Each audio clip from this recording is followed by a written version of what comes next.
안녕하세요. 오교구 행복 18 가정교회 조은경입니다.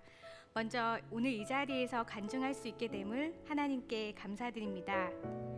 저는 2018년 와우리 교회에 등록한 이래 주일 예배와 가정교회 모임만을 참석하며 조용히 신앙생활을 이어왔습니다. 결혼 후 출산과 육아 또 일을 병행하다 보니 시간과 여력이 없다는 이유로 믿음의 성장이 한참 정체된 시간을 보냈습니다. 그러던 중 작년 가정교회 가장님의 권유로 확신반을 듣게 되었고 다시 기도와 말씀을 가까이 하며 구원의 확신과 회복의 역사를 경험하였습니다. 그러나 죄사함의 은혜를 누리며 지내는 것도 잠시 어려운 상황과 문제가 생기자 여전히 두려움과 불안에 떠는 자신을 발견하게 되었습니다. 예수 그리스도를 믿고 주님으로 인정한다고 고백했지만 모든 영역에서 예수님이 주인 되시지는 못하였습니다. 인간관계나 일적으로 문제가 생길 때면 먼저 기도로 하나님께 맡기기보다 당장의 해결 방법을 찾고자 여러 사람에게 조언을 구했습니다. 이런 상황이 반복되면서 답답함을 느꼈고 변화의 계기가 필요했습니다. 성장반을 신청할 때 저는 기대 반 걱정 반이었습니다. 하나님께서 허락하실 은혜를 생각하면 기대가 되었지만 성장반이라고 하면 왠지 더 어려울 것 같고 훈련과 숙제가 많을 것 같아서 자신이 없었습니다. 신청을 차일피일 미루고 있던 때에 확신반을 함께했던 권정희 집사님의 주일 예배 간증을 듣고 도전을 받아 성장반을 하기로 결단하였습니다. 작년 가을 제가 성장반을 하면서 가장 크게 깨달은 것 한 가지는 예수님의 주재권이었습니다.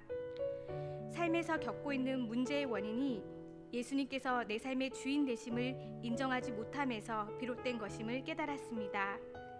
세상 사람들의 시선에 신경 쓰며 인정을 갈망하는 것, 어려운 문제에 낙심하고 두려워하는 것, 모두 내 삶의 주인 자리를 끝까지 놓지 않으려는 데 원인이 있었습니다. 나를 위해 자기 목숨도 아끼지 않고 내어주신 예수 그리스도를 믿는 믿음 안에서 살 때에 문제와 고난은 더 이상 나에게 속한 것이 아님을 깨달았습니다. 이렇게 예수님께 다 맡기고 나니 삶이 단순해졌습니다. 전처럼 문제가 생겼다고 당황하지 않고 먼저 잠잠히 예수님을 떠올렸습니다. 예수님께서 이 일 가운데 어떻게 역사하실까 묻고 기도하다 보니 걱정과 두려움이 사라지고 오히려 기대감이 커졌습니다. 매일 새벽 기도를 하며 그날 있을 일정과 만남을 놓고 기도했습니다. 어려운 문제를 만나면 그 일을 통해 하나님의 살아계심을 알게 해달라고 기도했습니다. 복음을 전하는 것, 전도를 하는 것이 제게는 참으로 힘들고 어색한 일이라고 생각했는데 이제는 자연스럽게 예수님께서 제 삶에 하신 일들을 나누고 있습니다. 올해부터 저는 가정교회 총무를 맡게 되어 하나님과 더욱 가까이 교제하며 가정교회 식구들을 섬기고 있습니다.